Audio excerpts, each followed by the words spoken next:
Good morning. Good morning. Welcome to Phasing Back Economically, Part 2, Managing Through COVID-19. We are so very excited to bring to you this virtual event as a follow-up to our Phasing Back Economically event that we held October 2020, when we all thought the end of the pandemic was supposed to be in sight. My name is Angelique Dennis, Economic Development Co-Chair of the Wilmington, Delaware Alumni Chapter of Delta Sigma Theta Sorority Incorporated.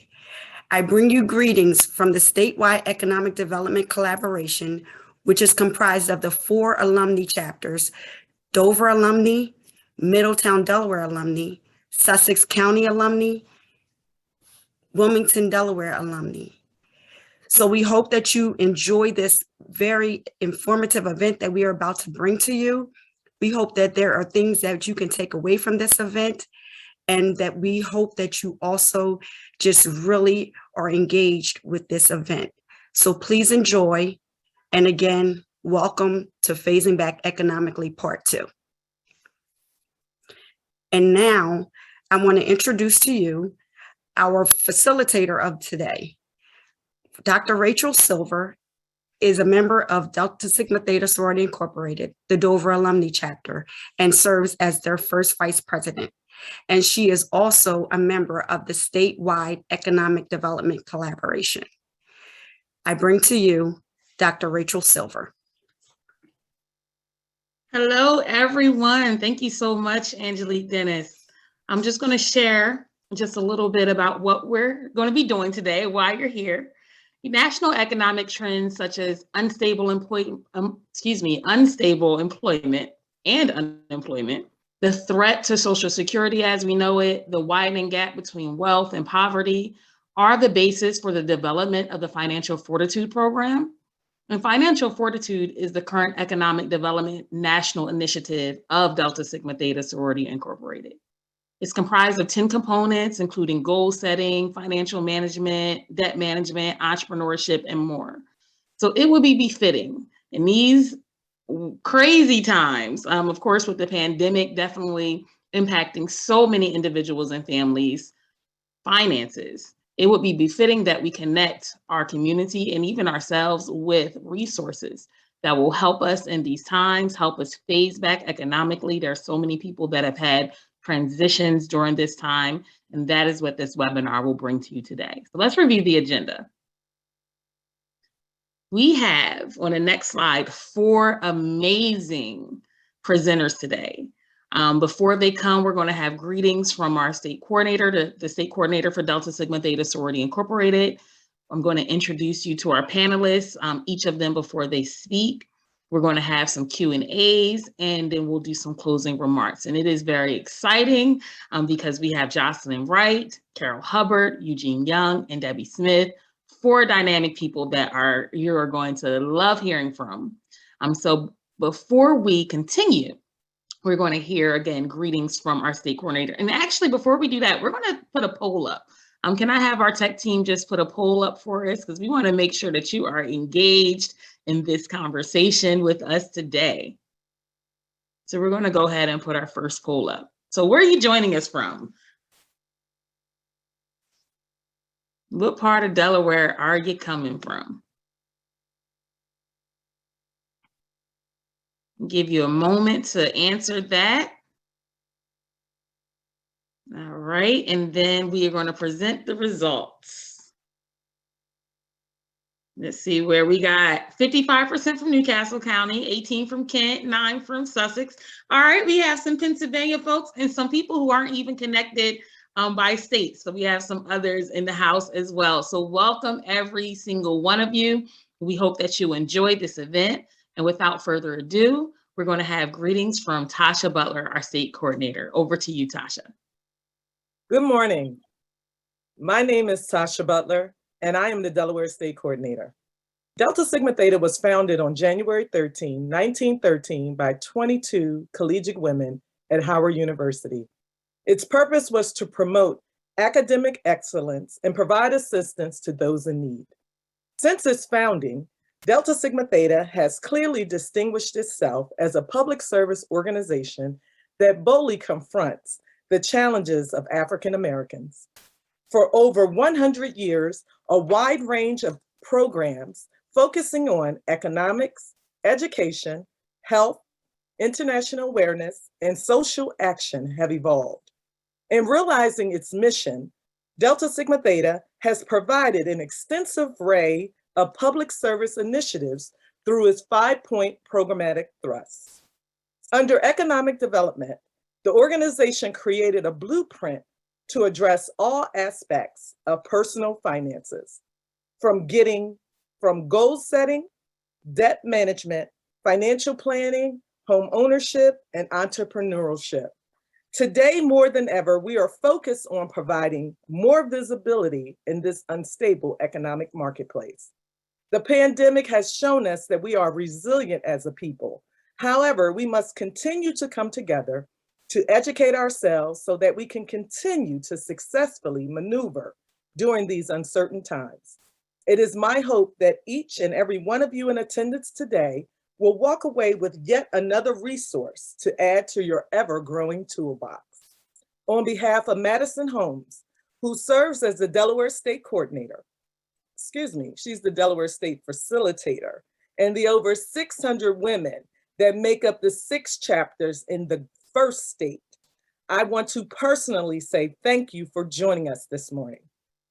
I will now introduce the women that are my partners in leadership throughout the states and lead our great chapters. Wanda Davis, the president of Dover Alumni Chapter. Ruth Mathis Tucker, the president of the Middletown, Delaware Alumni Chapter. Sharita Bell, president of Sussex County Alumni Chapter. And Glenda Brewington, the president of Wilmington, Delaware Alumni Chapter. Enjoy the program.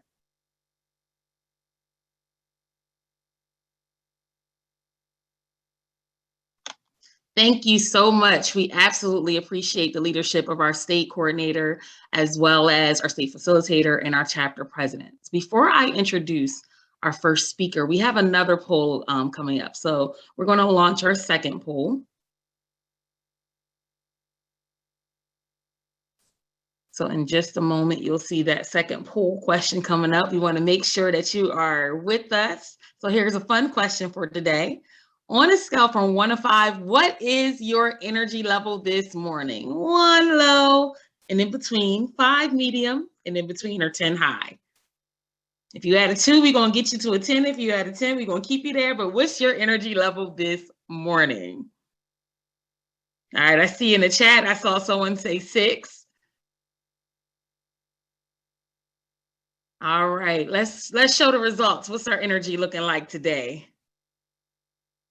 Okay, it looks like we got some medium to high. We may have a little on the low side. It is still early for a Saturday morning for some, but that's all right because we are going to keep you engaged. This is going to be enjoyable. You're going to learn some information that you can use and share with others, and we'll get your energy up before the end of the day. So I'm going to introduce our first panelist. We have a wonderful experience or a wonderful person to share with us today. Her name is Jocelyn Wright. I'm just going to share a bit of information about her with you guys before she comes on. So Jocelyn Wright is an advisor who partners with her clients to create a strategy. Sometimes we need a strategy. She works with her clients to create a strategy to help them make smart choices about their money in order to reach their financial goals. With over 25 years of financial services experience, she has been working with individual clients since 2002. Jocelyn holds a certified financial planner and retirement income certified professional designations. She received a BS in business administration with a concentration in finance from the University of Delaware and earned her MBA in finance at Howard University. Graduating with the Beta Gamma Sigma honors, some of her membership includes Delta Sigma Theta Sorority Incorporated, Financial Planning Association, Association for African American Financial Advisors, and Women in Insurance and Financial Services. Jocelyn serves on the boards of the Foundation of Financial Planning and FPA Philadelphia Tri-State Area Chapter. She was recognized by Investment News in 2016 as one of the 20 most influential women to watch. And in 2020, she was nominated for the first annual Association of African American Financial Advisors 50 and Under 50 program. Jocelyn is also a frequent guest on Good Day Philadelphia. So please help me welcome Jocelyn Wright. Thank you and good morning. I am excited to be here with you today to talk about a topic that is near and dear to my heart, financial planning. So if we could please go to the first slide, please.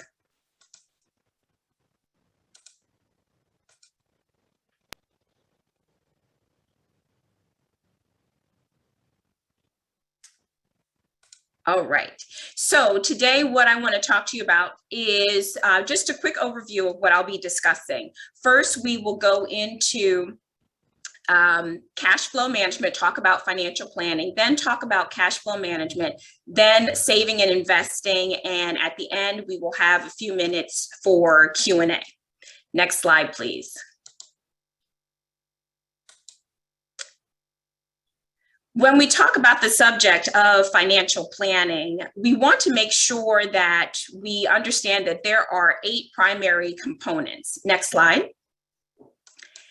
And of the 8, we're going to spend our time today talking about the first, and what many may say, including myself, may be the most important is cash flow management. So without having a proper idea of your cash flow, it's really very hard to do any planning other than that. So we're going to get into cash flow management and talk about some things that we need to be doing in light of COVID and just in general. Next slide.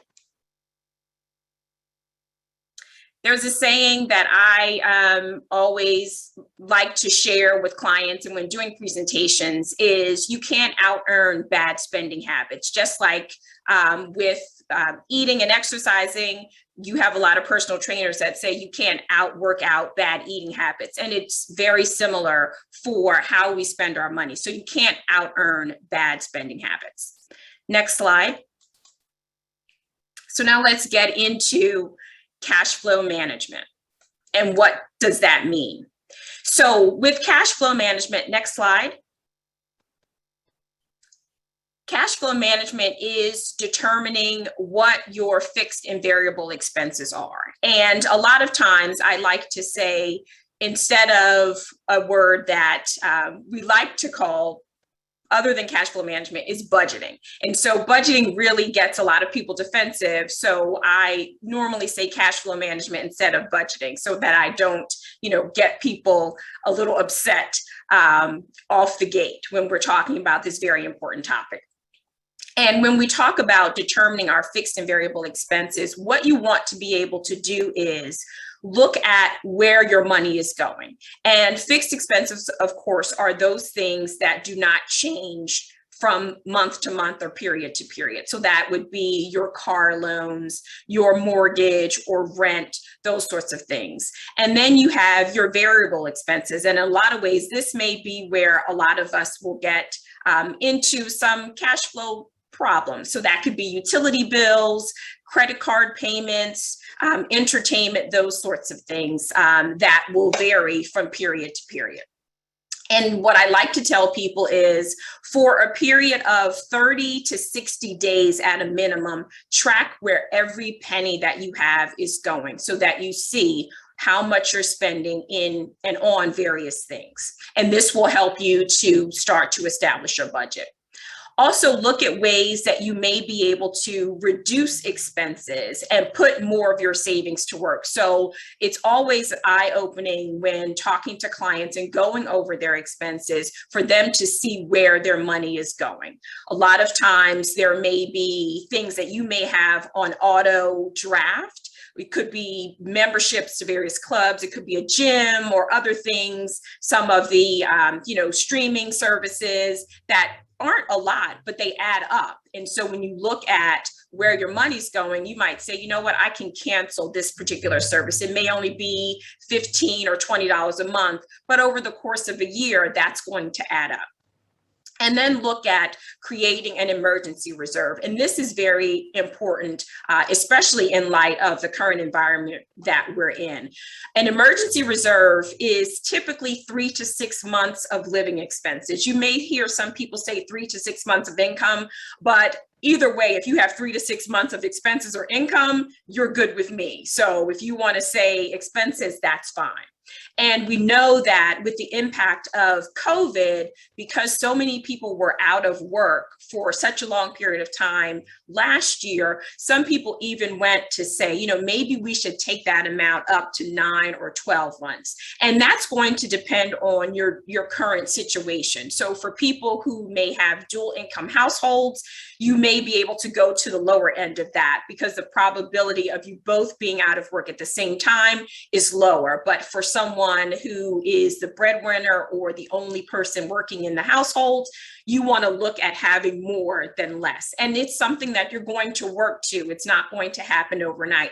But the idea is you're constantly putting money away in this emergency reserve. And this is important because of the fact that when COVID first happened and some people did lose their jobs, or, you know, they may have temporarily been closed, you want to have money to be able to go to get you through those uncertain periods. And that 3 to 6 months can be a nice cushion for you. Next slide, please. And one thing that I do want to point out that was on the bottom of that slide, it's not what you make, it's what you keep, because we all know plenty of people that make a lot of money, but also spend a lot of money. So just by having that income, that doesn't necessarily say that you're going to be in a situation where your cash flow is very strong. So looking at where your money's going is very important. Next slide. So when we talk about how to create a budget, this is going to be, you know, where they say the rubber meets the road here. And so with creating a budget, first, you're going to look at what all of your income sources are. So how much money are you making? If you work and get a paycheck every week or every month, regardless, you know, depending on what your pay period is, you want to look at all income that's going in. So you know actually what you're working with is to know your income.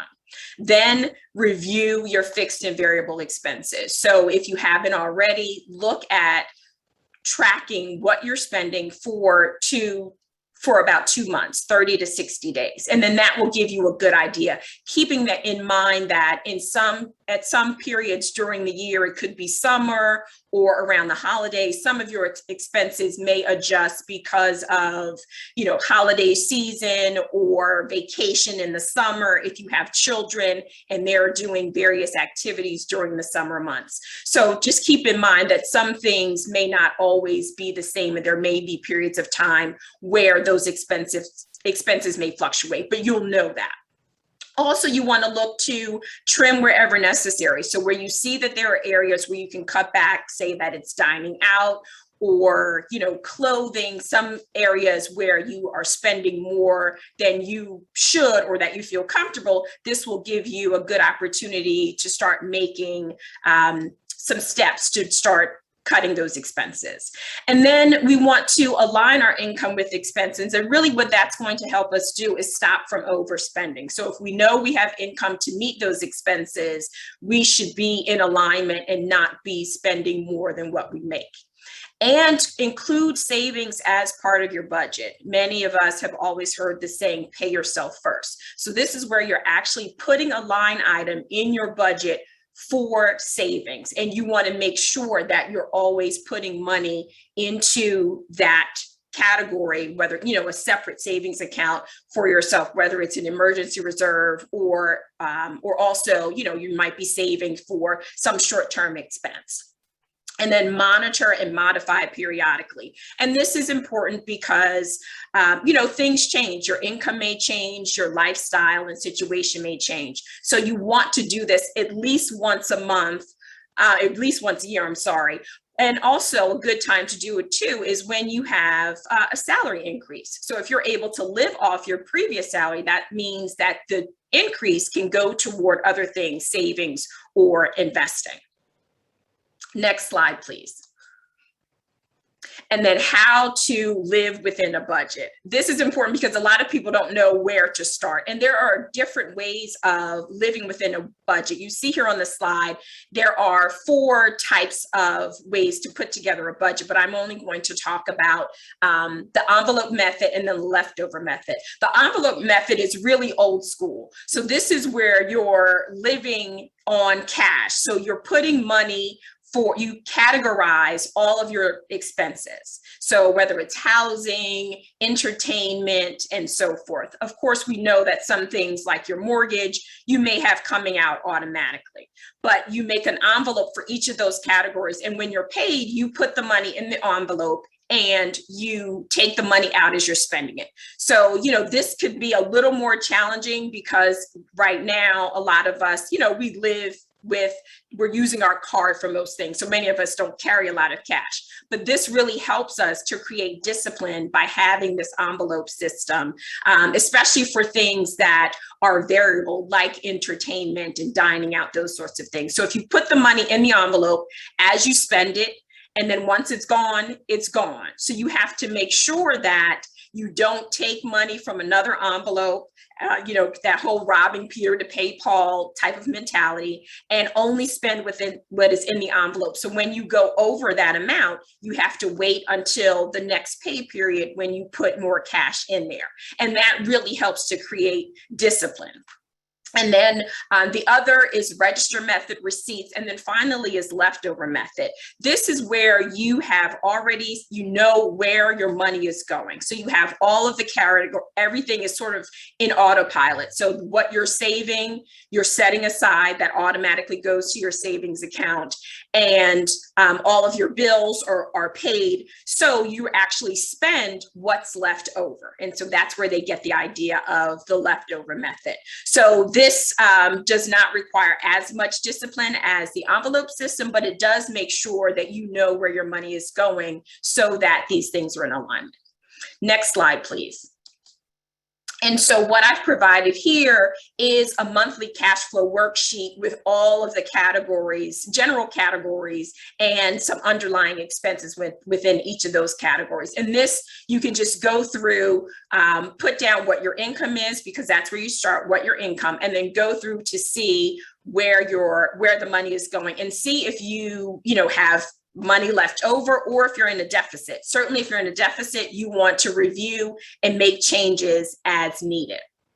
Next slide, please. And I can also make these available for the presenters to send out as well. So for all of the categories, this is a rule of thumb that we use so that you know what percentage of your money should be going to each of the categories. This is not necessarily hard and fast. It's not set in stone, but this gives us a general idea to start out with, so we know how much we should be spending in each category to help put that budget together. And this is after taxes. So of course, if you receive a paycheck, taxes automatically come out. So you see the largest category is housing. And then we have savings, paying ourselves first, charity and gifts, and then the other categories. So once you go through and track your spending, you'll see what percentage of your income you're spending in each of those categories. And that's going to help you, decide where you might need to cut or make some adjustments. Next slide. The other thing that I put in here is a debt worksheet. And this is just so you can see what you have in terms of debt, because in the previous slide, it said that 10% of your income should go to debt service. So if you know that you're spending more than 10% on debt, we need to make some adjustment. So go through this and see what percentage of your money is spent on debt, and then make adjustments where needed. I will also point out, just a word of caution as we're approaching the holiday season, is that a lot of these new payment alternatives that are available, like PayPal Credit, or I believe it's a firm that help you pay over time. It's sort of an updated layaway system where you get you pay over a period of payments, but in this case, you're actually getting the purchase at getting the product now.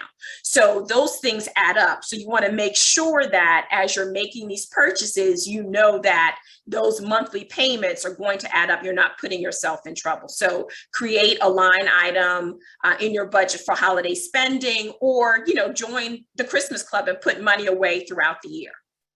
Next item, next slide, please. One thing to also point out is that income does not equal wealth. Wealth is 30% income and 70% spending. That's why creating a budget and cash flow management is so important. Next slide.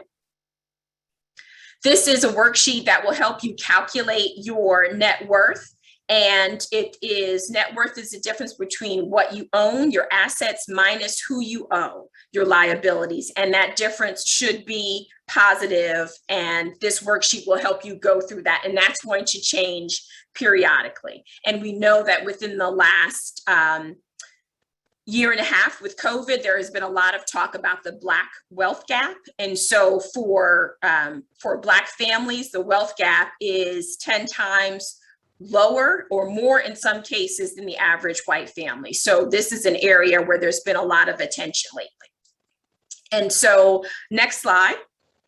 One thing that I always like to point out is that net worth does not equal self-worth. There are a lot of people who, get down on themselves because their net worth may be zero or in some cases negative, but just keep in mind, this is constantly changing. So look at where you are today and put a plan together to get that number to where it's positive and continues to grow over time. The last few slides I'm going to go through very quickly are talking about saving and investing. Next slide. Saving and investing, there are two separate things. Saving is putting money aside in a safe place for short-term needs, like putting it in a banking account or a money market fund. Whereas investing is putting money aside in an effort to realize higher returns, more of a longer-term effort.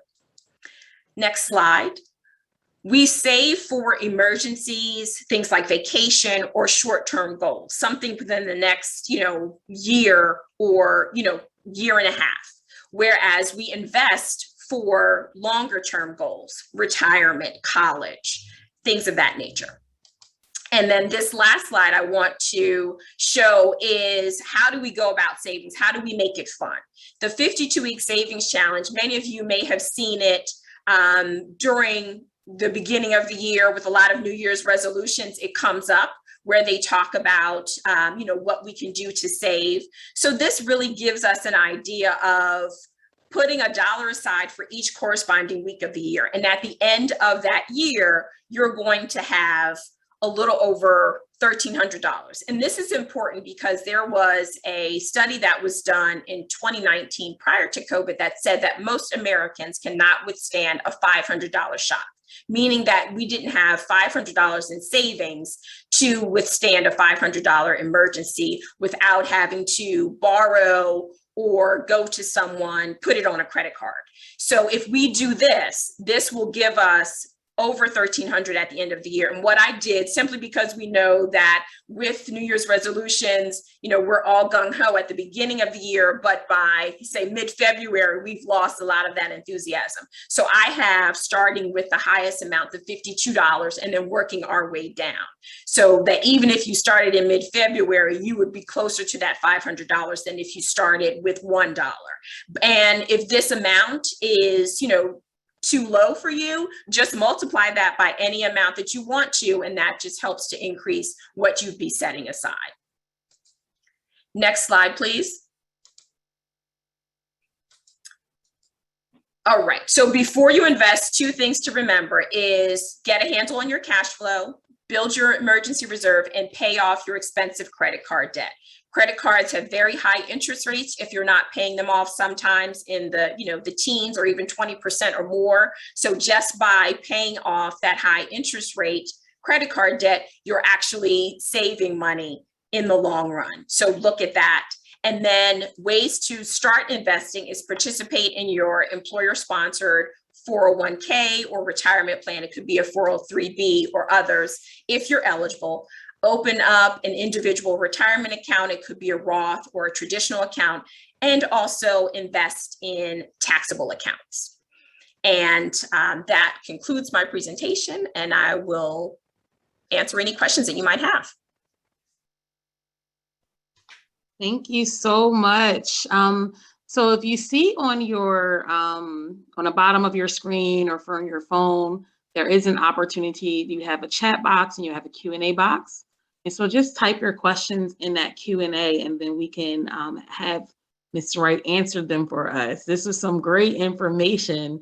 I really appreciate it. I love it. You can't out-earn bad spending habits. I love it. I might have to steal that and post it out. I'll give you credit for it though, but I might have to steal that statement. It was wonderful. So if there's any questions, just type them in the Q&A and we'll have them answered for you. And just as people type, I'll give you a moment, just in case I don't want to skip over anyone's questions, but I really appreciate the information that you were sharing. I like the cash flow management statement instead of budget. I do like the way that's worded just a little bit more. Definitely including yourself, including your savings in your budget. That's something that I think so many people don't do. Consistently monitor and modifying. You shared so many different tips and tools that it was very, very helpful. And that envelope method, even though it's old school, I think that's the method that I've been most successful at when trying to manage my cash flow. That's great. Yes, I think that's just very helpful, because sometimes you don't even spend as much because you see the money, going. So there's a psychological aspect to it. Right, absolutely. So I definitely thank you for that. I don't see any questions. So if we do get any, we'll definitely forward them over to you so that people can have their questions answered. And certainly thank you for joining us, and thank you for sharing this great information. Before we move to our next speaker, we are going to put up another poll. And yes, I see some comments. It was very clear and concise. Yes, thank you. We're going to put up another poll. What do you think is the most pressing economic challenge today?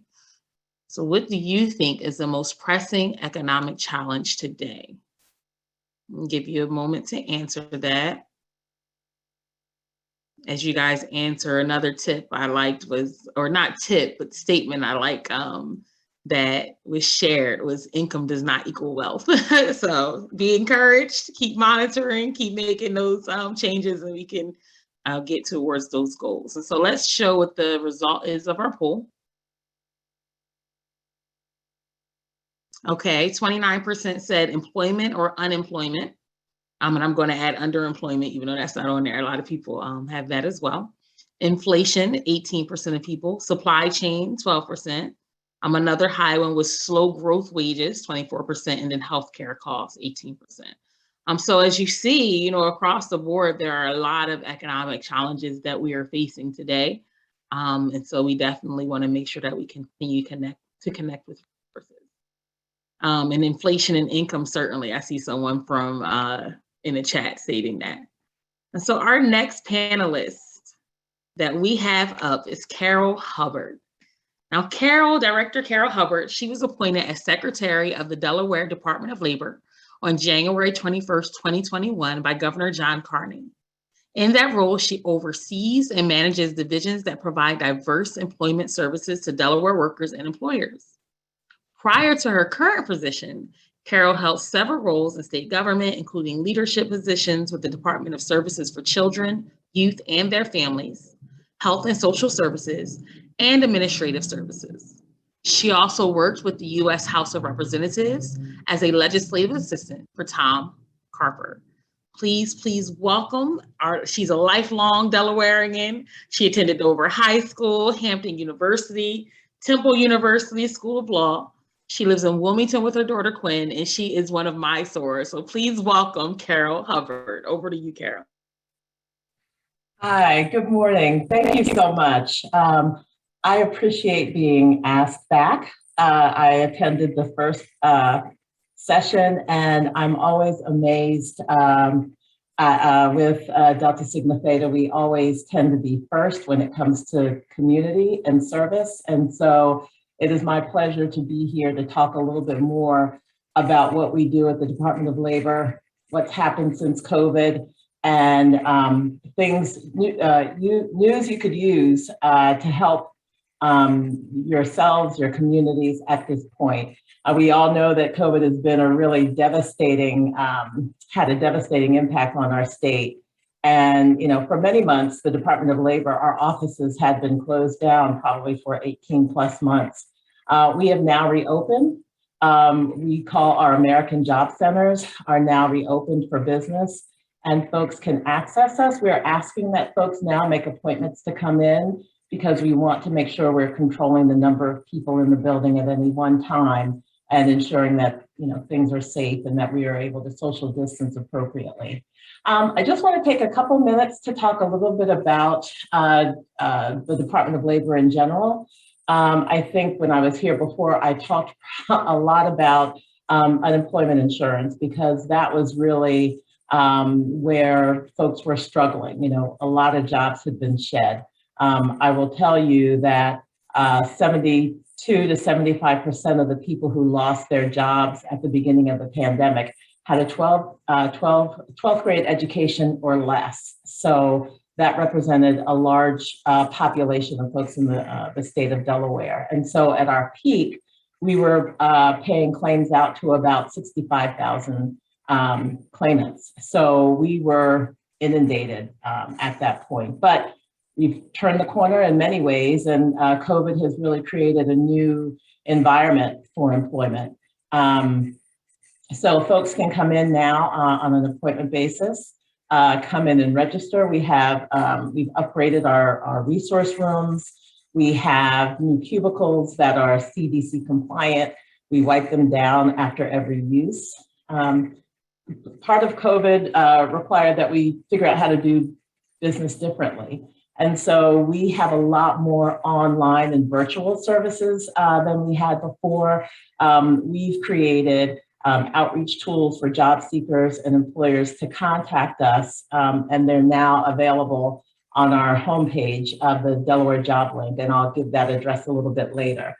Some of the things you can find on Delaware Job Link are links for information on employment and training services, links to job fairs. We have a chat feature. If you have questions about what we have available with respect to training, you can chat with one of our agents. We now do virtual workshops. We also can do case management virtually. So, whereas we were definitely dependent on individuals coming into our sites pre-pandemic, that is no longer the case. And we have a full array of services that are available virtually, so that saves everybody time. I'll mention too briefly that we also, and I know some folks on this call may be employers, we work very closely with employers. We have business services engagement specialists that reach out and help employers develop their job postings, help them find employees. We have through the job link system, we're able to link employers to employees, both with our technology and then with the human hand. We actually have people who go in the system, look at existing resumes. We can send those names from the resumes to employers who are actively looking for individuals. So we serve both the employer and the employee. Briefly, let me just also touch on the Division of Vocational Rehabilitation. That division is all about assisting individuals with disabilities who want to work. We have counselors that can help do job assessments, create career plans and paths. We have programs for individuals who are with disabilities that we can link to employers. So there's a plethora of opportunities for individuals who may be disabled to get employment services through the department. Again, I always tout our Delaware Job Link website that is really sort of our gateway, and you can access any of our services there. The other division I'll mention just briefly is the Division of Industrial Affairs. That is the agency that houses the Office of Anti-Discrimination, the Office of Construction Enforcement, and Wage and Hour Enforcement, as well as OSHA. In many ways, we call that division our safety, worker safety page, not only physical safety, but through the Office of Anti-Discrimination. If individuals are facing difficulties with an employer and they think they've been discriminated against, they can call on that office. Or if someone has been working for an employer and they don't get the wages they've been promised, they have the ability to come into that office and get assistance in getting their wages. And we collect back wages for folks who've been, unable to resolve that issue with employers. So just want to highlight those things because I know that most everybody thinks of us as the unemployment office, but we are much more than that. So I want to talk a little bit about post-COVID and some of the things that happened and are happening that may be of interest to you. Back in August of 2020, Governor Carney signed an executive order establishing the Forward Delaware program. Basically, Forward Delaware is a program that used about $16 million for job training and upskilling for individuals who had lost their jobs due to the pandemic. At that time, we were focused on 5 primary careers. We were targeting healthcare, IT, construction trades, hospitality and food service, and logistics and transportation. And so we were able to train some 4,000 people to reskill and upskill. Those who had lost jobs were able to connect with new employment. So those people are continuing to work their way through the process. As a result of the success of that program and really trying to hone in on careers that are really in need now, an additional $1.5 million was allocated to Forward Delaware specifically for transportation and IT, because those two remain very high on our list of occupations that employers are looking for. So if you or anyone you know that is in need of training, please reach out to the department. We've got dollars out there. Our normal federal dollars are available. Those who meet specific eligibility requirements can access those training funds pretty readily. And those who do not, because of some of the American Rescue Plan funds that the state has gotten, we will have training opportunities for others. For example, the governor allocated 2 weeks ago, he announced that we have $50 million for workforce development. And so the Department of Labor is getting a chunk of that money. And what we're trying to do with that is to enhance some of the services that we already provide, for example, through Forward Delaware. Some of the other things we're doing, we are trying to ensure that, there's a realization that some people who've been underemployed or unemployed for a while have difficulty trying to transition into a new career because they're working. And so what we now are seeking is the ability for individuals to not only access training, but get those living supports that they need to transition to a better job. For example, we just in the last legislative session, we passed an initiative called Elevate Delaware, which is really for the individual who is currently working, but who wants to get skills to upskill to the next level. So for example, the grant provides an individual up to $10,000 for training.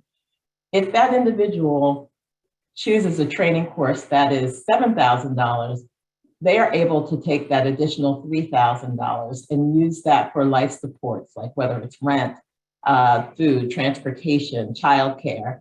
That way, I think oftentimes people feel stuck in a specific career because it's difficult to take the time and if you're working 2 part-time jobs and you want to train and get one, this would enable someone to do that. So we're very excited about that program and anxious for people to reach out and apply with us. I'll also briefly touch on FAST is another program that was implemented last year. It provides training up to $10,000 for individuals just coming out of high school. So there's a recognition that not everybody's going to college. These dollars would be available for those students who want to take a trade, get into a trade or other career path. I'll mention our apprenticeship work. We have 1,600 registered apprentices throughout the state, and we've got 424 employer sponsors. So what, I'm sorry, my screen just went out. So what that program, what we are trying to do is encourage people to look to apprentices, because apprenticeships, we call that an earn while you learn program. Essentially, what will happen is that you can get hired by an employer. And this is primarily in the trades, but we also have apprenticeships as in IT, food service. So what you would do is be hired by an employer, and they would give you the hands-on training. Yet we also support that apprenticeship through payment of the tuition at the local vocational school, where the actual school education-based curriculum would be delivered. But this is a way for people who can't take off time to because they're working full time. They could segue into a career where they earn while they learn. And I will tell you, for an example, an individual who becomes skilled as a laborer, and if they're working on a job, a state procured job, those laborers make about $50 an hour. So those apprenticeships really are a way for people to gain a living wage. And so with that, we also want to encourage women and minorities to get into those fields, because traditionally apprenticeships are thought of as from father to son to grandson to uncles. They're very sort of insular, but now we're trying to make sure that everybody is aware of apprenticeships and these trade opportunities that are out there. We've got infrastructure legislation that is probably going to pass. And so there will be lots of construction projects. And this is where these salaries are really sort of life-changing and can create some generational wealth. So want people to sort of consider going into these trades where they're higher paid and not, some of the traditional things we think of when we're thinking about careers. A job has no gender. The goal is to be able to sustain your family, and some of these trades are the way to do it. So I always try to make sure I talk a little bit about that. I'll switch real quickly to talk a little bit about what is happening now. You may have heard on the news that there is a interesting phenomena that is happening with there being more jobs out there than people to fill them. And that is a reality. For example, in our job link system, we currently have 17,000 job orders from employers looking for people. And in our system, we have 14,000 resumes. And so this is the first time we've seen these kinds of imbalances in a very long time. So we are working hard in the community to try to get people to attend job fairs. We're linking employers to talent. And this is a really good time to, assess where you are and perhaps seek out a new career. I'll just give a shout out that today there's a career fair in Wilmington at the Latin American Community Center from 10 to 2 today. On Saturday, also today, there's one at Boscov's in Christina Town Center. But I'm most excited to talk about our job fair coming up on Wednesday at the Chase Center. Thank you.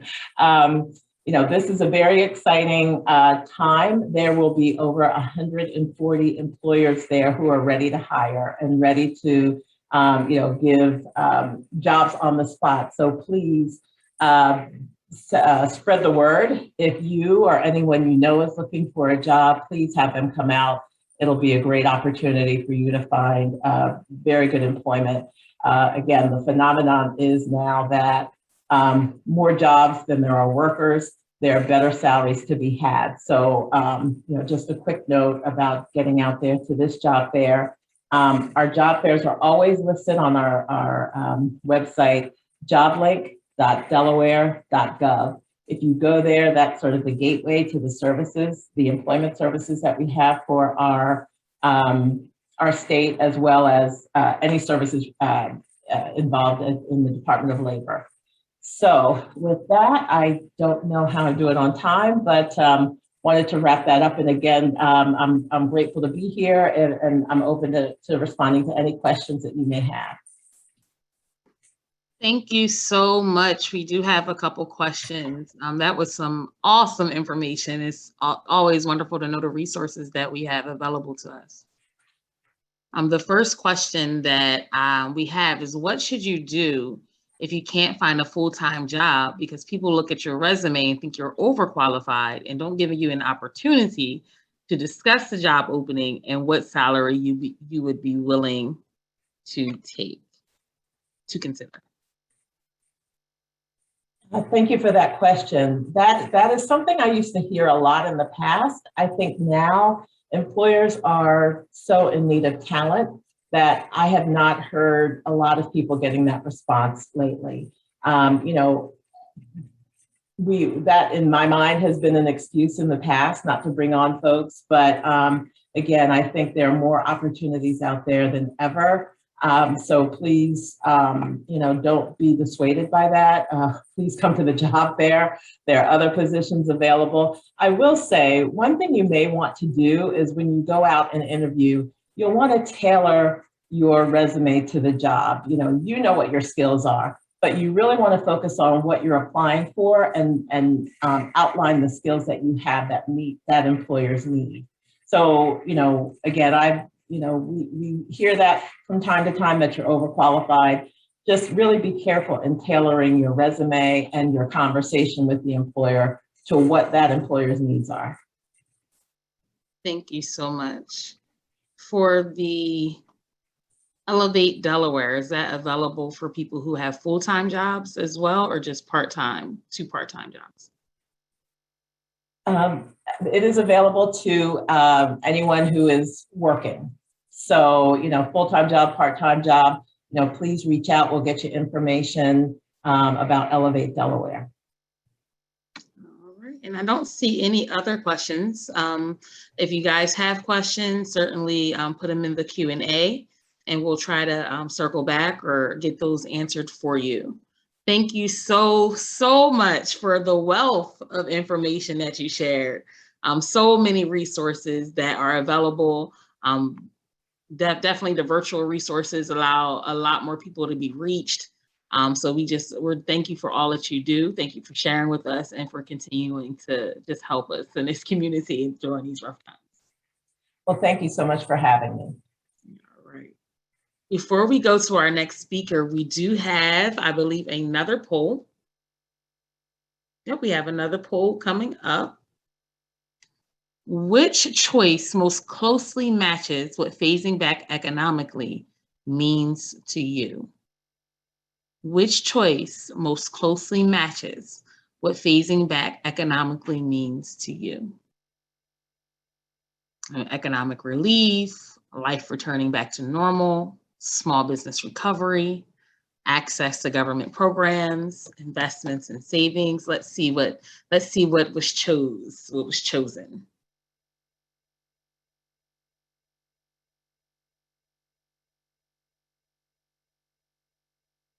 All right, we can pull up the results. Looks like most people said economic relief, investments and savings. There was about the same amount of people that said that. Next up was life returning back to normal, absolutely. And then access to government programs was the next one. We didn't see anyone saying small business recovery, but believe it or not, some of these small businesses have employed many people during this pandemic and during this time. So definitely plays a role as well.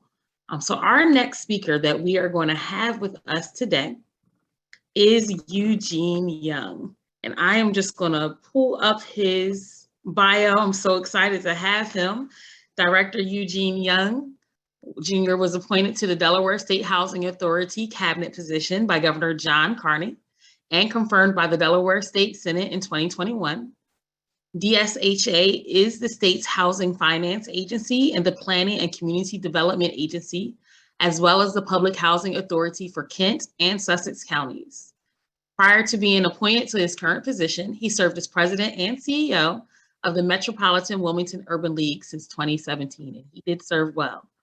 He began his career 16 years ago, co-founding Delaware Elite, a young leadership development program that provided inner city youth with academic enrichment, leadership training, and access to college. He has since worked in the nonprofit sector as well as for the city, state, and federal government, serving as an aide within the Delaware General Assembly, and then as a close aide to Mayor and current United States Senator Cory Booker. Director Young co-founded Network Delaware, a grassroots and member-led organization of community members, leaders, organizers, and activists joining together to bring real sustainable change to Delaware. He was also selected to the World Economic Forum Global Shapers Program, where he led an effort to provide 6,000 Delaware elementary school children with 10 free books of their choice annually. Director Young was born and raised on the east side of Wilmington, Delaware. He graduated from the University of Maryland, Baltimore County, with a dual major in information systems and sociology. He received a master's in public administration from Wilmington University and studied nonprofit management at the University of Delaware. He currently resides in Wilmington with his family. So welcome, welcome, welcome, Eugene Young. Good morning. Good morning. Truly thankful to be here. Thank you so much for that, Rachel. I really appreciate it. I'm just incredibly thankful to be here before you all today. First and foremost, I want to thank the State Economic and Development Committee and all 4 alumni chapters of Delta Sigma Theta Incorporated. While my mother, sister, and cousins are all AKAs, my wife is a Delta. So when Angie reached out, there was no way I could say no. You know, this time, what's interesting also is like this time last year, I was actually speaking with you all in a different capacity with the Metropolitan Wilmington Urban League. And now this year, over the last 60 days, 75 days, I've had the true honor and pleasure to be a part of the Delaware State Housing Authority, working on such a critical issue, such as housing. And as we even like get started with everything, I want to even, you know, really stress the importance how much housing is everything. Let's start off by first level setting. Again, on how much your home dictates and impacts you and your family. Your accessibility, your home essentially has a great deal that indicates on your accessibility to quality healthcare. It impacts your access or lack of access to healthy foods, right? Whether you live in a neighborhood that's considered a food desert, the type of education your children receive, or as we learned from our brothers and sisters in Flint, where you live can impact basic things such as water, right? Or it could also be, it can impact if you go down to Loudoun County, Alabama, the type of sanitation that you have, where we have our brothers and sisters in Loudoun County that actually have issues of hookworm in 2020, 2021, 2019. So these are a variety of issues that are all undergirded by this idea of housing. And I would even take it to the next step in saying, you know, like apple pie and baseball and football, I don't think there's anything more American than actually having a home, or talking about I'm talking about housing and the importance of it. If you don't believe me, I'm going to list a bunch of people and we'll go into what they have in common. Let's go through Bon Jovi, John Denver, Ozzy Osbourne, Flo Rida, Luther Vandross, Mariah Carey, Ed Sheeran, Leon Bridges, Kanye West, Simon and Garfunkel, and Bruce Springsteen. What do they all have in common? We all have songs in our society today that stress the importance of your home, your house, right? And it's interesting whether it's Who Says You Can't Go Home, John Denver, Take Me Home, Country Roads, Mama, I'm Coming Home, Flo Rida, My House, Luther Vandross, A House Is Not a Home, Mariah Carey, Almost Home, Ed Sheeran, Lego House, Leon Bridges, Coming Home, Kanye West, Homecoming, Simon Garfunkel, Homeward Bound, and Bruce Springsteen, My Hometown. All different artists from all different genres of music, but all touching on the fact that like the home is the epicenter of who you are. And I think that in my time and experience over the last few months, we as an agency of Delaware State Housing Authority have been laser focused on these issues. And in particular, over the last few months, we've seen how our society as a whole has been focused on a variety of issues that in order to meet the standards of residents throughout our state. Example of this can be found around homelessness and the new refusal to accept lack of availability of shelter as a thing, right? The acknowledgement essentially that homelessness is an issue that is solved only by housing. There's also been a jump among, with that said, there's also been a jump among homelessness faced by families. There's a study that's come out recently by professors from UPenn and University of Delaware that shows that through our state, we had an 85% increase in homelessness for families throughout our state. So we are doing everything that we can here at DSHA, Delaware State Housing Authority, to assist the members and the families and the constituents of our state. The first thing that starts out with is our rental assistance program, Delaware State rental assistance program, to many known as DHAP. I'm going to put the link in the chat so as I even talk about it, people can go to the link and learn more about it. You know, in early March 2020, it was interesting that, you know, the banks and the foundations of Delaware actually came together and they actually worked with our housing finance agency to have an emergency rental assistance program. We actually, Delaware, many people do not know this, but Delaware was the first state in the country. Let me say this again. Delaware was the first state in the country to actually provide rental assistance during COVID-19. First state. Is, you know, and oftentimes there comes some collateral consequence with being the first in anything. I often say there's a reason why it's hard for people to become trailblazers and why it's not easy. You know, when they started this program, we started this rental assistance program, we didn't know if it was going to be, because no one knew what COVID was going to be morphing into, whether it was going to be 60 days, 6 months, or 6 years. And the approach for each one of those different timeframes is totally different. And also, hold on, my son. Sorry about that, my 3-year-old. There are bumps and bruises and scrapes that you get when you're a trailblazer. And with that said, it makes, you know, not too many people want to be the first in doing things, but we became the first, and so we collected our bumps, bruises, and scrapes. But with that said, in our rental assistance program, we're still working to get better. We've actually dispersed over $30 million for rent for Delaware households and prevented countless evictions. And the reality is, eviction filings right now and the actual evictions are dramatically below they were before the pandemic. Let me repeat that. Eviction filings and completed evictions are dramatically lower than they were before the pandemic. We're actually around half of where we were the months before the pandemic. So you can see where this has certainly been able to help out a lot of residents throughout our state. But as I said before, we have a lot of work to do. We're actually doubling and even tripling in many cases our capacity to make sure more applications can flow in and we can give people the assistance that they need to meet them where they are. And we're also, and let me even say before I move forward with the rental assistance, before I move past the rental assistance program, I put the link in the chat. If you know someone that is in need, please feel free to have them reach out. We can provide up to 12 months rental assistance.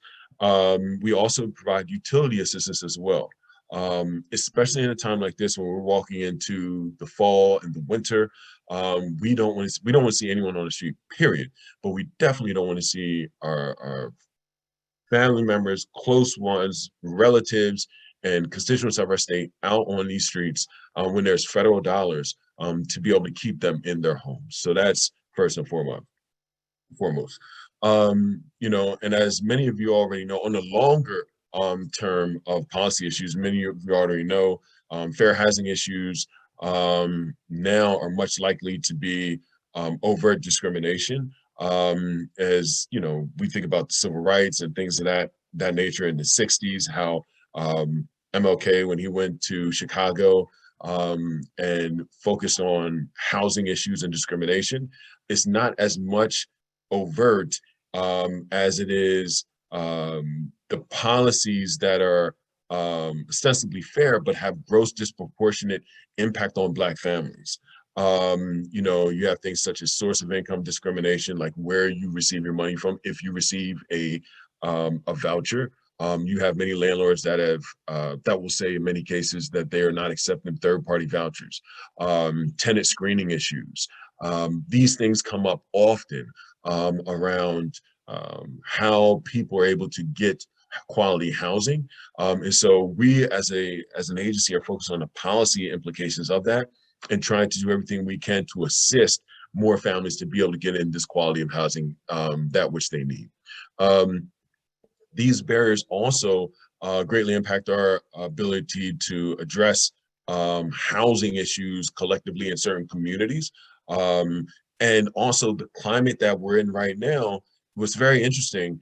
The climate that we're in right now is also exacerbates a lot of this because of the fact that one of the things we've noticed is because the market is so hot and you have interest rates so low, we actually see that many landlords are actually turning away vouchers and third-party payment methods because the market is so hot, meaning you have places where a voucher may be worth $1,200 for a tenant, and they may take it to a landlord asking for a property to rent a property, but the landlord is able to get $1,600 on the market rate or $1,500 market rate. And so what we're saying is we're at a unique time where landlords are actually turning away possible tenants because of the fact that the market is just so hot right now. So these are things that we're having landlord outreach, administrative improvements, and working with our elected officials on policy.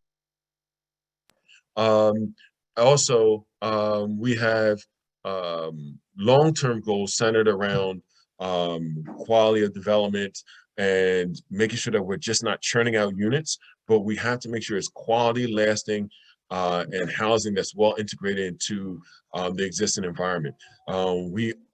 Oftentimes, we have to make sure that we're intentional in being able to connect people with resources, being able to make sure that we're intentional in like the processes that are coming from as we use federal dollars to work on housing. One thing that I will say, and I will give a shout out to one of your SOARs, Ms. Deanna Sargent. They're actually working on a program at her company, Sinair, where we're partnering with to specifically focus on not young, but just Black developers. One of the things that we must make sure is that as all these federal dollars come through our states, we want to make sure that it's being equitably distributed and that people are able to, in a variety of communities, are able to take advantage and be able to develop properties, things of that nature. And it's not just a pass through to the normal and the status quo. And these things have been done, and one can use,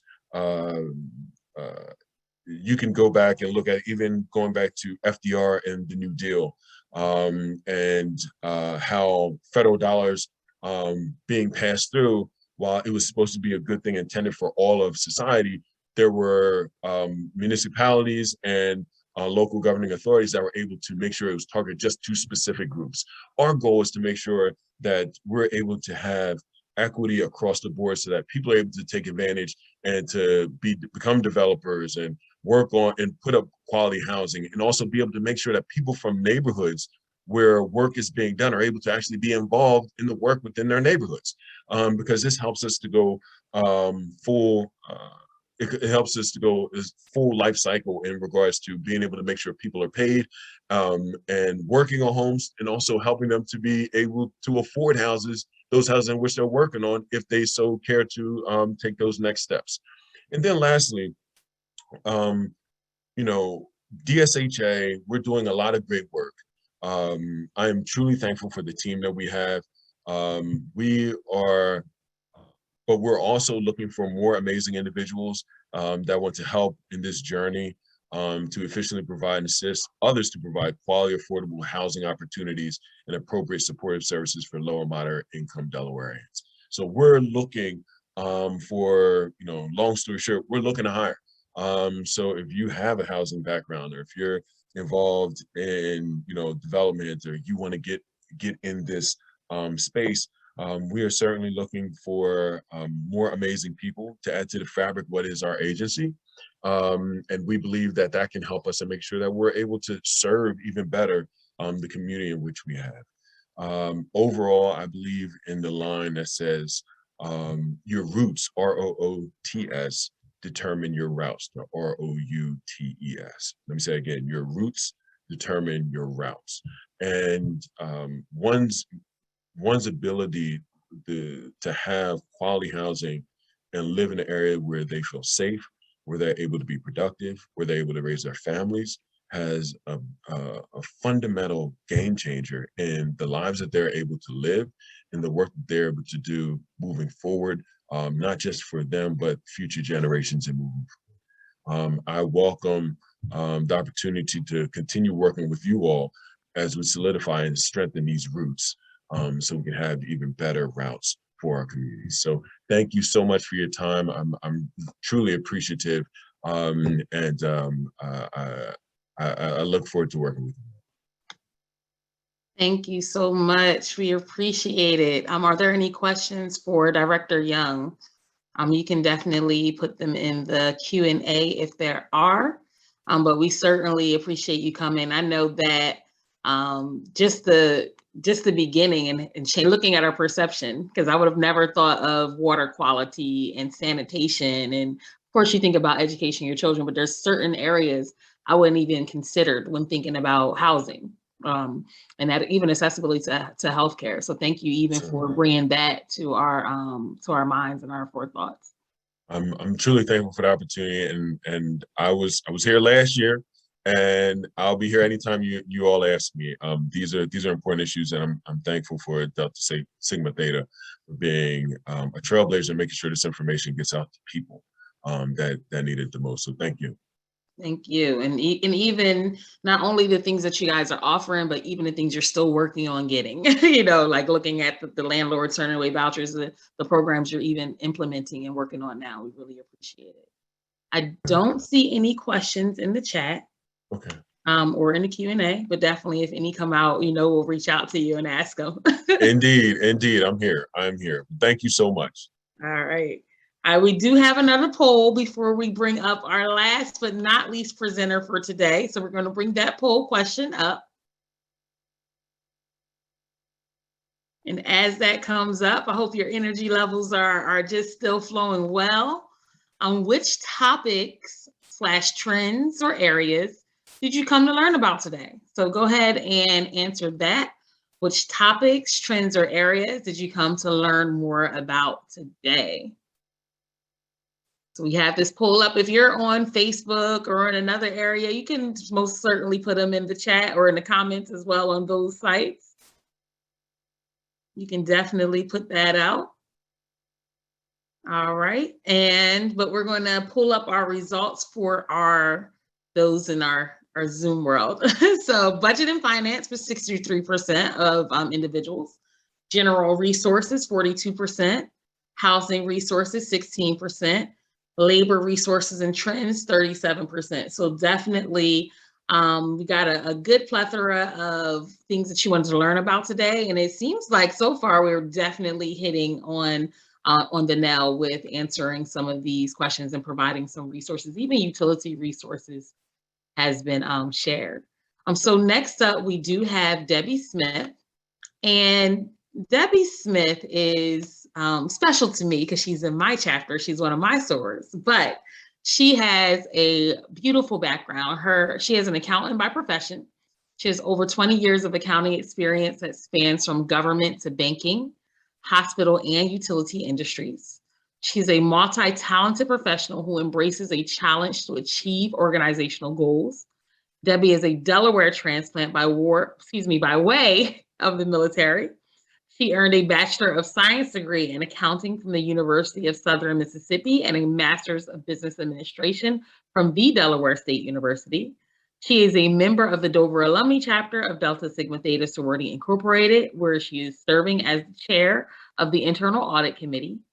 One of Debbie's favorite quotes is penned by Muhammad Ali that reads, "The service you do for others is the rent you pay for your room here on earth." With that quote in mind, Debbie is very active in the community and currently serves on several nonprofit boards and committees, such as, but not limited to, the Delaware American Heart Association, Meals on Wheels Delaware, Dover YMCA, and National Association of African Americans in Human Resources, Delaware chapter, where she serves as the Vice President of Finances. She also serves as the Board of Trustee for Chesapeake Utilities Corporation Sharing Program. Chesapeake Utilities Corporation created the program, funded with donations provided by customers, employees, and the community to help ensure that those facing financial hardship with paying their utility bills aren't forgotten when financial assistance is needed most. Debbie is married and the proud mother of 3 adult children. In her spare time, Debbie loves volunteering and assisting persons with financial planning and budgeting. She's a voracious reader who enjoys spending time with family and traveling when time permits. She is very creative and loves working with different forms of arts and crafts, but gravitates towards cross-stitching. So welcome, welcome, welcome, and over to you, Debbie Smith. So thank you. Good morning, everyone. Thank you, Sora Silver, for that introduction. I'm delighted and excited and energized to be with you this morning to share with you some Delaware community resources that are available in this so-called, post-COVID-19 world that we find ourselves in. And the first thing that I want to talk about, of course, is housing. And I know Mr. Young actually gave you more in-depth information. But I also just want to make sure, as he mentioned, we want to make sure that no one is homeless. And so I'm just going to briefly kind of highlight, housing, as he already stated, the Delaware State Housing Authority is currently accepting applications for tenants who have been financially impacted by the pandemic. Both tenants and landlords can initiate applications and review eligibility at https://decovidhousinghelp.com, which I think he dropped in the chat earlier. They are also currently accepting applications for mortgage assistance. However, funding is expected to be provided to the state through the American Rescue Plan Act of 2021. So homeowners can find other resources for other mortgage assistance at that same URL that was mentioned earlier. On the back end of that, though, would be /homeowner. So I want to go into talking about food assistance. There are a variety of resources available. The Food Bank of Delaware offers mobile drive-through pantries throughout the state. Please view their website at www.f as in Frank, B as in boy, D as in dog.org to sign up so that you can receive email notifications referencing their dates and locations. The Division of Social Services has issued emergency food benefits since March of 2020 to SNAP, and SNAP stands for Supplemental Nutrition Assistance Program households that weren't already receiving the maximum food benefit amounts. As a result of the executive order on economic relief related to the COVID-19 pandemic, all households with open SNAP cases will receive at least $95 in emergency food benefits each month that Delaware continues to have the emergency declaration in place. Meals on Wheels Delaware has been delivering meals to Delaware homebound seniors and has continued delivering meals during the pandemic. In collaboration with the meal delivery programs throughout the state, Meals on Wheels Delaware strives to ensure the uninterrupted delivery of hot, nutritious meals. So stress, the pandemic has just, brought on a lot of stress for all of us. And we all know that stress can have a negative impact on your body. So the Delaware Hope line number is 1-833-9-HOPE-DE or 1-833-946-7333. And it's available 24/7. This is operated by the Department of Health and Social Services to connect Delawareans to resources and information, which includes support from clinicians and peer specialists, plus crisis assistance. You can also text DE Hope to 55753 for behavioral tips and reminders. So let's get into utility assistance programs that are available. As we enter into the cold winter months, you may find yourself or you may know someone who is experiencing issues with their heating bill. So in order to avoid disconnection, always, and I repeat, always contact your utility provider first to avoid disruption of service and see if a payment plan option is available. Additionally, there are other resources that you can reach out to. United Way of Delaware partners with several agencies throughout the state that offer assistance. Delaware 211, and I want to repeat that again, Delaware 211 is a hotline and online guide to human services, which will provide you with the links to critical services for free online human service referrals and community resources. You can also text your zip code to 898-211. Just text your zip code to 898-211. There are also a host of local charities throughout the state that are willing to assist. The following are the few of the most commonly used. Catholic Charities is a faith-based organization that offers utility assistance services and beyond. Upon reaching out to them, you will need to set up an appointment and complete an application so that they can address your needs or direct you to another resource that can assist you further. There are also several established funds that are offered at your local utility company.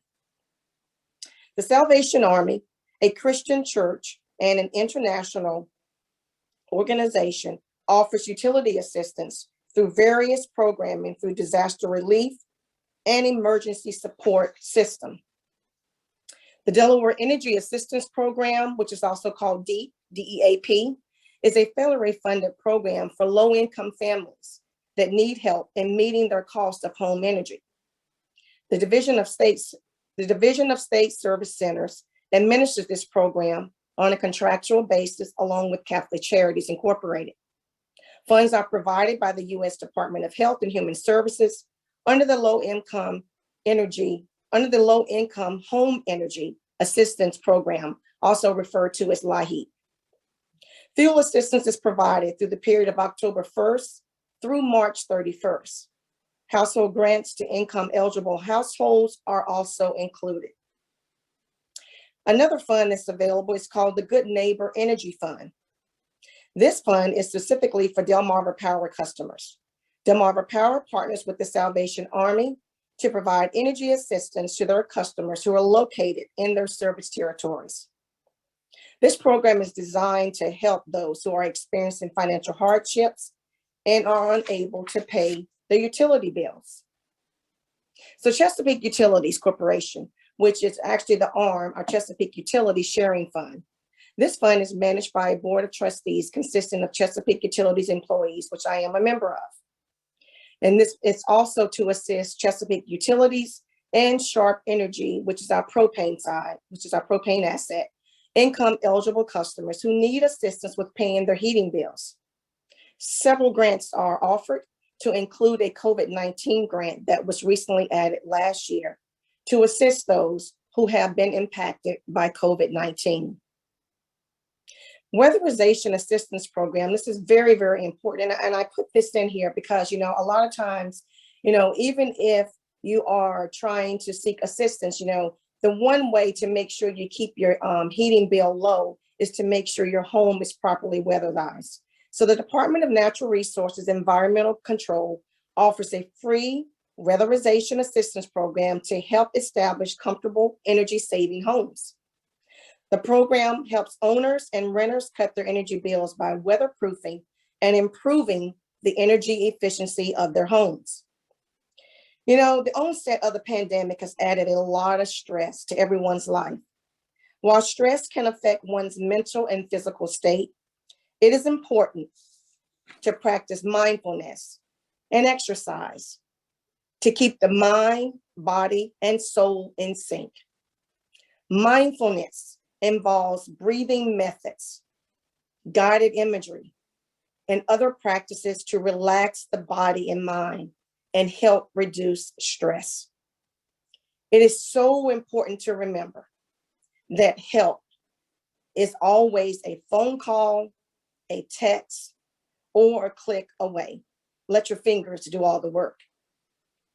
I'll leave you with the following quote penned by Coretta Scott King. The greatness of a community is most accurately measured by the compassionate actions of its members. Remember, we are all in this together. Thank you for this opportunity to speak. Thank you for listening. Back to you, Soar Silver. Thank you so very much for sharing. Are there any questions for Debbie Smith? And just as we look, if you can definitely write them in the Q&A. But thank you for sharing. I think what stood out for me was there's even help for stress, and Lord knows, yes, that Delaware Hope Line can be helpful, because when you have this pandemic and you have higher anxiety levels, something that happens with mortgage assistance or with utility assistance or anything, we're not able to deal with it as easily or even look at the resources available when we're at high stress levels. So I'm so glad that that's even an opportunity that's available for Delawareans. So thank you for sharing all of the programs that are available. I don't see any questions. There is a question in the Q&A. Sorry, Source Service. Thank you so much. I missed one. Thank you. Can you provide again the contact information for home assessment? I believe that might be referring to the weatherization. So yes. I'm sorry. I thought I heard someone speaking. Oh no, they asked for information for, I believe they're referring to that weatherization assistance program. I'm not sure, but it asked for information again to be provided for home assessment. Yes, that weatherization assistance program.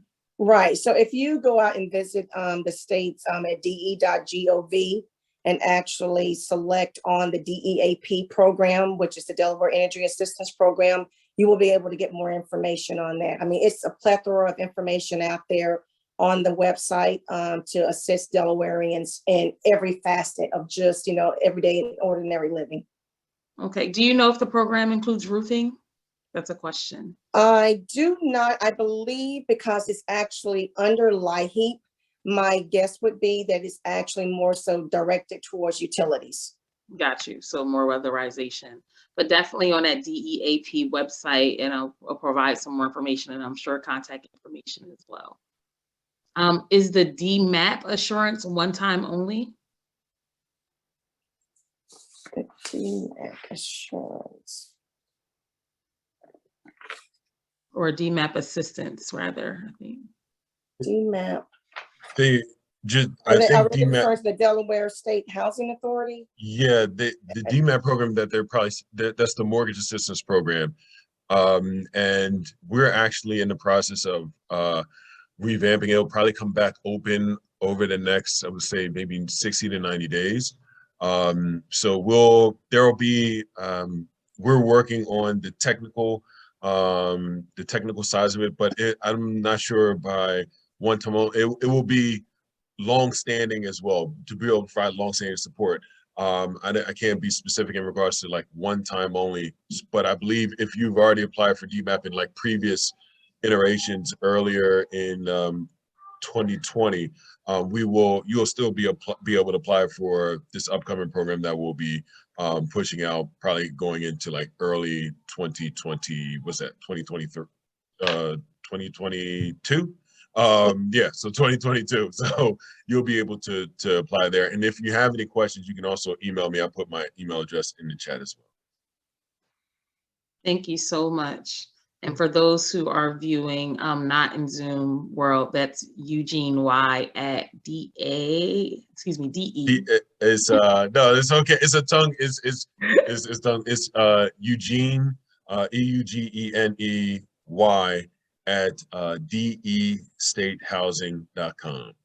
That's Eugene Y at destatehousing.com. So you feel free to reach out. Thank you so much. No, glad to be of assistance. And I don't see any additional questions. Are there any additional questions for Debbie Smith, or any additional questions that came up that I missed? All right, awesome. Thank you so much. Thank you for sharing all that information. We do have 2 more polls, and then we're going to close up. So if we can put the next poll up. What is your level of satisfaction for this event? What is your level of satisfaction for this event? Also, as you guys answered that, there is a survey link that's being put in the chat. I'm sure it's going to be available on the Facebook pages as well for those viewing later, but there's a survey link that's being put in the chat. And we do ask that you just answer it, fill it out. We do want to continue to provide impactful events and impactful webinars and impactful information as we, in this area and other areas in the economic arena. So we're going to look at the results for the poll.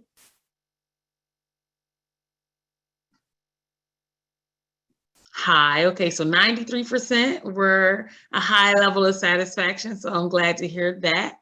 And we're going to go to our next poll question. And we'll bring that one up. And again, that link is in the chat for the survey. How likely are you to participate in a future event? And how likely are you to tell a friend about similar DST sponsored events? So if you can answer that as well, we would greatly, greatly appreciate it.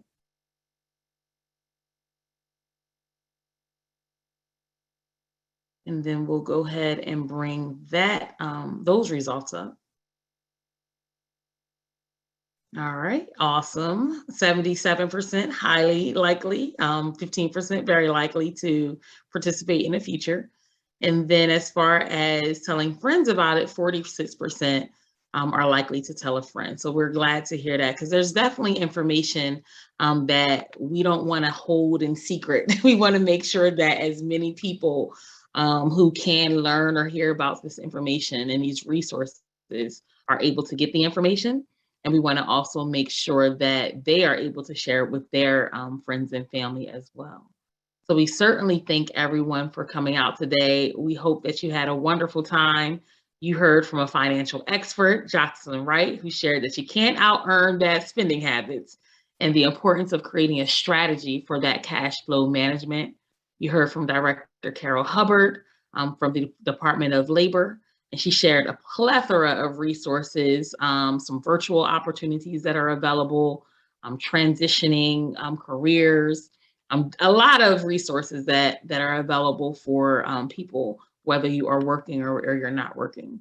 You also heard from Director Eugene Young from the Delaware State Housing Authority, and he shared quite a bit of information about some of the housing issues. I learned that we were the first state that offered rental assistance. I was not aware of that.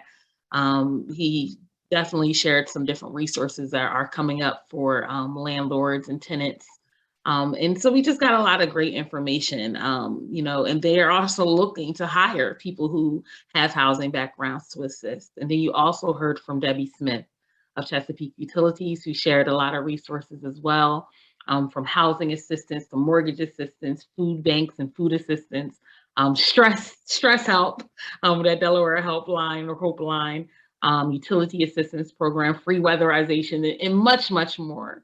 So we had 4 just dynamic speakers come out today. We thank them for taking a moment on a Saturday morning to share this information with us.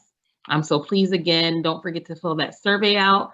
And we just really thank you for this time that you've shared with us. And this concludes the Phasing Back Economically Part 2. So, Silver, there's one more question here, I guess, yes. comment. It says, will the entire discussion be available online for those who are unable to attend today?